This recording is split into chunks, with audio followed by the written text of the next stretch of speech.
क्या हुआ माँ? ये सुबह सुबह इतनी जोर से क्यों हल्ला मचा रही हो? अरे मैं आज इतनी खुश हूँ, हल्ला न मचाऊं तो क्या करूं। बात ही ऐसी है, जिस बात को सुनने के लिए कान तरस गए थे वो सपना अब पूरा होगा। बहुत जल्दी इस घर में बच्चे की किलकारियां गूंजेंगी, क्योंकि तू बाप बनने वाला है। वहीं खड़ी कंचन की जेठानी अनीता जब ये बात सुनती है तो वो कंचन को गले लगाकर उसे बधाई देने की कोशिश करती है, लेकिन कंचन उसे धकेलते हुए कहती है, भाभी आपने दूर से ही बधाई दे दो। वो क्या है ना, प्रेगनेंसी में बांझ औरत का परछावा पड़ना शुभ नहीं होता। बिल्कुल ठीक कह रही है छोटी बहू, और हम नहीं चाहते कि तुझ बांझ के साए से इस घर में आने वाली खुशियां पहले ही उजड़ जाएं। अनीता रोते हुए अपने कमरे में चली जाती है।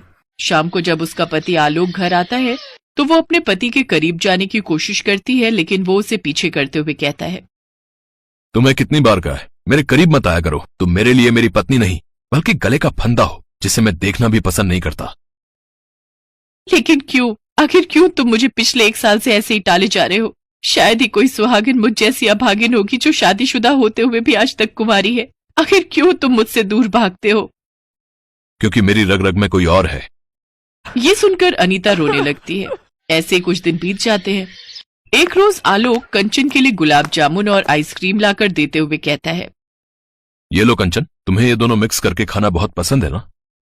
ओह जेठ जी, आप तो मेरे पति रोहन से भी ज्यादा मेरा ख्याल रखते हैं। You are so sweet. Alok Kanchan की कुछ ज्यादा ही परवाह करता था। हर वक्त वो उसके आगे पीछे घूमता रहता, जिसे देख अनीता को उस पर शक होता है। आलोक का देवरानी जी की जरूरत से ज्यादा परवाह करना, कहीं कोई गड़बड़ तो नहीं?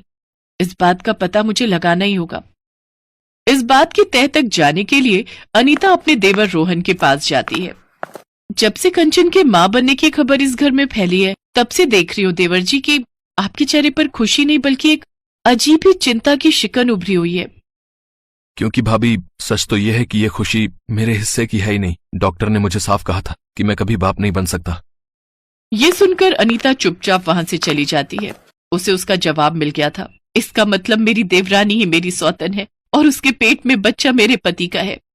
ऐसे कुछ दिन बीत जाते हैं। एक रोज अनीता की आधी रात को नींद खुल जाती है और छत से उसे कुछ आवाज आती है।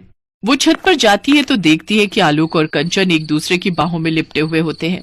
अब बस कुछ दिनों की बात और है, इसके बाद हमारा बच्चा इस दुनिया में आ जाएगा। फिर हमें आखिरी चाल चलनी है, जिसमें तुम्हें अपनी पत्नी को बांझ साबित करना है और मैं तुम्हारे भाई के माथे पर नामर्द का ठप्पा लगा दूंगी। और माँ जी को तो बस इस घर के चिराग से मतलब है, फिर चाहे वो किसी का भी हो। उसके बाद वो हंसी हंसी प्रॉपर्टी हमारे नाम कर देंगी। हाँ, बिल्कुल सच कहा डार्लिंग।